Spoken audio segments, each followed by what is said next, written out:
میں آج بہت اداس ہوں۔ آج میری زندگی کے سب سے بڑے محسن میاں جمیل اس دنیا سے چلے گئے۔ یہ 8 سے نصف صدی قبل کی بات ہے، جب اپنے والد کے انتقال کے بعد اپنی تعلیم ادھوری چھوڑ کر سائیکل مرمت کی دکان پر بطور شاگرد کام کرتا تھا۔ استاد روٹی کے علاوہ 8 آنے روز بھی دیتا تھا، جس سے میرے گھر کی دال روٹی چلتی تھی۔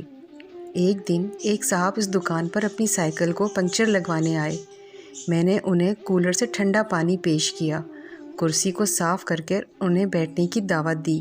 وہ بہت خوش ہوئے اور مجھ سے بات چیت شروع کر دی۔ میں نے انہیں اپنے حالات بتائے اور اپنی تعلیم ادھوری رہ جانے پر افسردگی کا اظہار کیا۔ وہ ایک اچھے انسان تھے۔ انہوں نے چند دن بعد ہی اپنے دفتر میں مجھے نائب قاصد رکھوا دیا۔ اب مجھے صبح سے رات گئے تک کام کرنے سے نجات مل گئی۔ 2 بجے سرکاری دفتر بند ہو جاتا تھا۔ جمیل صاحب نے مجھے 10ویں جماعت کی کتابیں لے دیں اور مجھے حکم دیا کہ میں شام میں ان کے پاس پڑھنے کے لیے آؤں۔ میاں صاحب نے ہی بورڈ میں میری داخلہ فیس بھیجی۔ انہی کی توجہ اور محنت سے میں نے میٹرک کا امتحان اچھے نمبروں سے پاس کر لیا۔ میٹرک پاس کرتے ہی میاں صاحب نے مجھے اسی دفتر میں کلرک بنوا دیا اور مجھے انٹرمیڈیٹ کی کتابیں خرید دیں اور پھر سے پڑھنے کے لیے اپنے گھر آنے کا حکم دے دیا۔ اسی دوران میں نے میاں صاحب کی اجازت سے ہومیوپیتھک کالج کی شام کی کلاسز میں داخلہ لے لیا۔ اگلے 4 سال بعد میں ہومیوپیتھک ڈاکٹر بھی بن چکا تھا اور ساتھ ہی گریجویشن بھی کر چکا تھا۔ محکمے میں افسر کی پوسٹ آئیں تو مجھے بھی ترقی دے کر گریڈ 16 کا آفیسر لگا دیا گیا۔ میں نے شام میں بطور ہومیو ڈاکٹر پریکٹس بھی شروع کر دی۔ میری شادی بہت اچھی جگہ ہو گئی۔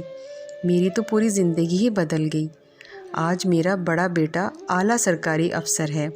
میری دونوں بیٹیاں MBBS ڈاکٹر ہیں۔ یہ سب اس نیک انسان کی وجہ سے ممکن ہوا، ورنہ آج میری بھی کہیں سائیکل مرمت کی دکان ہوتی اور میں ٹیوب کو پنکچر لگا رہا ہوتا۔ میں سوچ رہا ہوں کہ میں اپنے اس محسن کا شکریہ کیسے ادا کروں۔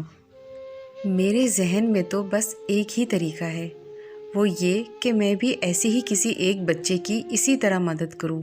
یہ میرا فرض بھی ہے اور مجھ پر میاں جمیل کا قرض بھی ہے۔ اگر آپ اس طرح کی ویڈیوز روزانہ دیکھنا چاہتے ہیں تو ہمارے چینل کو سبسکرائب کریں، لائک کریں اور بیل آئیکن کو آل کلک کریں۔